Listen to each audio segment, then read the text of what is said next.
Hello everyone. आज हम देखेंगे मैगजीन्स ऑफ टीचिंग। तो मैगजीन्स ऑफ टीचिंग क्या होता है कि हमको हाउ टू टीच यानी कि किस तरह से पढ़ाना चाहिए। तो सबसे पहला मैगजीन्स यहाँ पर है हमारा simple to complex. Simple to complex क्या होता है कि हमको अगर इफेक्टिव टीचिंग करनी है, बच्चों को अच्छे तरीके से पढ़ाना है, तो हमको पहले उनको इजी कॉन्सेप्ट पहले बताने होंगे। अगर हमने सीधे डायरेक्ट डिफिकल्ट कॉन्सेप्ट सिखा दिए तो बच्चे पढ़ने की तरफ ज़्यादा फोकस नहीं कर पाएंगे, उतना अच्छे से नहीं सीख पाएंगे। इसलिए हमको पहले इजी कॉन्सेप्ट सिखाना चाहिए, उसके बाद में कॉम्प्लेक्स। अगर हमने बच्चों को काउंटिंग सिखाए बिना सीधे टेबल सिखा दिया तो बच्चे कंफ्यूज हो जाएंगे, वो इतने अच्छे तरीके से नहीं पढ़ पाएंगे। इसलिए पहले काउंटिंग सिखाएंगे, उसके बाद में आगे स्टेप जाएंगे, फिर अगला स्टेप, फिर हम टेबल सिखाना चालू करेंगे।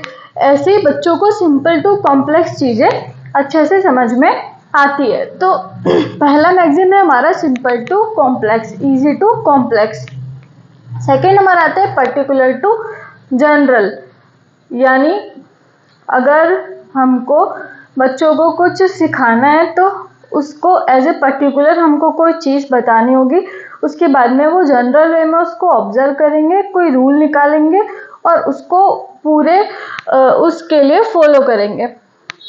तो यहाँ हमने जैसे टेंस पढ़ाना है और टेंस पढ़ाने के लिए हमने कुछ सेंटेंस पहले से लिख दिए एज ए पर्टिकुलर कोई सेंटेंस, जैसे पास्ट टेंस से फ्यूचर टेंस से सभी टेंस से रिलेटेड कुछ सेंटेंस हमने लिख दिए। उसमें से बच्चों ने ऑब्जर्व किया और कुछ रूल्स अपने अकॉर्डिंग उन्होंने ऑब्जर्व करके निकाले, अवलोकन करके कुछ रूल्स बनाए और उन रूल्स को एज ए जनरल सभी पर अप्लाई किया। जैसे कि कोई भी ऐसे रूल्स होते हैं जो हम ऑब्जर्व करके क्रिएट करते हैं, देन फिर हम उनको अप्लाई करते हैं। पहले से हम बच्चों को बताते नहीं हैं, उनको ऑब्जर्व करने का मौका देते हैं, फिर हम उनको एज ए जनरल वो चीज़ें पढ़ाते हैं। तो आई होप ये समझ में आया होगा, particular to general, then known to unknown.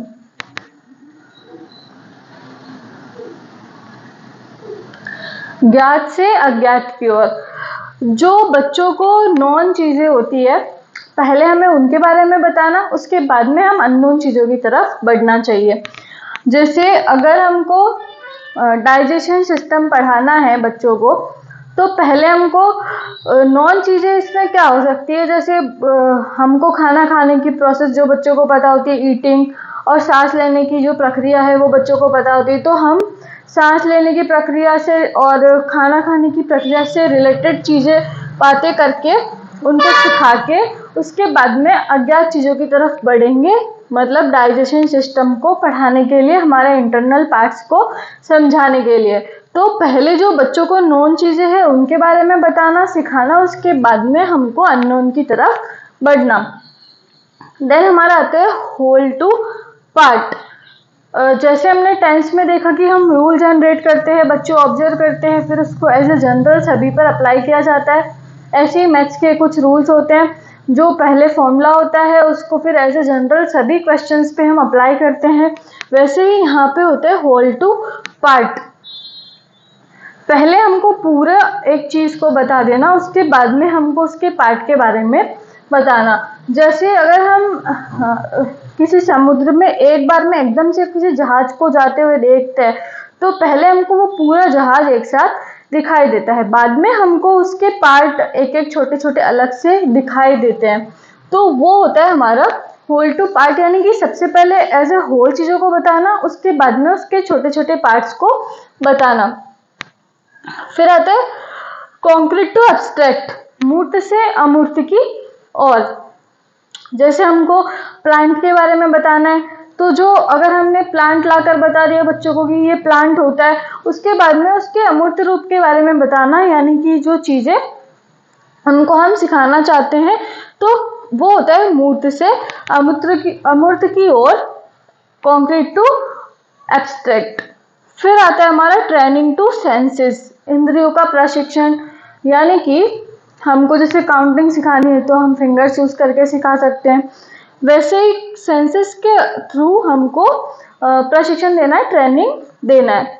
फिर आता है सीन टू अनसीन। वही चीज़ हो गई जो मैंने यहाँ बताई कि जैसे हमको प्लांट सिखाना है तो पहले प्लांट दिखा दो जो उनने पहले से देखा हुआ होता है। अगर हमको छोटे बच्चों को एप्पल के बारे में पढ़ाना है तो उनको एप्पल ला के दिखा दो कि इसको एप्पल बोलते हैं, उससे उनको एप्पल को सीखने में समझने में ज़्यादा बेनिफिट होगा। तो ये होता है सीन टू अनसीन। फिर आता है मनोवैज्ञानिक टू तार्किक, यानी कि साइकोलॉजिकल टू लॉजिकल। साइकोलॉजिकल क्या होता है कि बच्चों को कुछ अनुभव पहले से होते हैं, तो उन अनुभवों के आधार पर पहले हमको उनको सिखाना, उसके बाद में वो उन पर लॉजिक लगाने की ट्राई करते हैं, लॉजिक जानने की कोशिश करते हैं कि ये कैसे हुआ, क्यों हुआ। तो हमको उनको उनके अनुभवों के अनुसार हर पहले बताना, फिर बाद में तर्क की तरफ बढ़ना। Psychological to logical. Specific to general ऐसा ही था, पर्टिकुलर टू जनरल की जैसे। जो स्पेसिफिक टू जनरल होता है उसमें भी हम ऐसे ही स्पेसिफिक कोई पूरा चीज़ बताकर उसके रूल्स के लिए बच्चों को ऑब्जर्व करने के लिए बोलते हैं। उसके बाद कोई एक जनरल रूल निकलता है, उसको सभी पर एज ए जनरल फॉलो किया जाता है। इसमें आगमन विधि को फॉलो करता है। और इसमें क्या सीखते हैं बच्चे? खोज करना सीखते हैं, डिस्कवर करते हैं, अवलोकन करते हैं, तो वो खोज करना सीखते हैं। फिर हमारा आता है एनालिसिस टू सिंथेसिस। ये जो ब्लूम्स की टैक्सोनॉमी है उसमें जो हॉट्स एंड लॉट्स की चीज़ें हैं, यहाँ तो लॉट्स होता है जो लोअर लेवल होता है, और हायर लेवल पे जाते तो यहाँ पे हमको मिलता है एनालिसिस एंड सिंथेसिस। तो जो इसमें एनालिसिस का मतलब क्या होता है कि कोई हमारे पास प्रॉब्लम है, उसको हम छोटे छोटे टुकड़ों में डिवाइड कर देते हैं, देन हम उसको एनालाइज करते हैं। प्रॉब्लम को छोटे छोटे भागों में बांटना, फिर हम उसको एनालाइज करना, उसको बोलते हैं एनालिसिस। और सिंथेसिस क्या होता है कि कोई हमारे पास पहले से फैक्ट दिया हुआ है, उसको यूज करके हमको नई चीज़ें क्रिएट करना। फॉर एग्जाम्पल, अगर हमारे पास किसी ने हमको बोला कि हमको पॉल्यूशन के ऊपर 4 स्लाइड्स बना कर दो, और उन्होंने उनको 4 स्लाइड्स बना कर दी, उसमें नए आइडिया क्रिएट किए, तो जो फैक्ट था वो हमने उनको पहले से बता दिया, उसके थ्रू नए आइडियाज क्रिएट किए उनने, तो उसको हम बोलते हैं सिंथेसिस, संश्लेषण और विश्लेषण। देन हमारा आता है इनडेफिनेट टू डेफिनेट। यहाँ पे भी ऐसे होता है कि पहले जो चीज़ें अनिश्चित थी, सीखने के बाद बच्चों को वो निश्चित हो जाएगी, फिक्स हो जाएगी। जैसे हमने कोई रूल सिखा दिए, जब तक उन्होंने उस रूल्स को ऑब्जर्व नहीं किया था, सीखा नहीं था, तब तक उनको पता नहीं था। ऑब्जर्व किया, सीखा, देन वो डेफिनेट हो गए, फिक्स हो गया। फिर आता है एक्सपीरियंस टू लॉजिकल, या फिर इंडक्शन टू डिडक्शन। यहाँ पे एक चीज़ होती है, ये तीनों सेम ही है, कि जो हमारा एक्सपीरियंस होता है, पहले से अनुभव होते हैं, उनके थ्रू सिखाना, देन हमको लॉजिक की तरफ बढ़ना। जो बच्चों को पहले से एक्सपीरियंसेस होते हैं, जो उनको पहले से रुचि होती है, जो उन्होंने कुछ चीज़ें देख रखी होती है, अनुभव कर रखी होती है, उसके बारे में सिखाना, देन उसके ऊपर वो लॉजिक लगाते हैं कि ऐसे क्यों हुआ, क्या हुआ इसमें। सो ये हमारे थे मैगजीम्स ऑफ टीचिंग।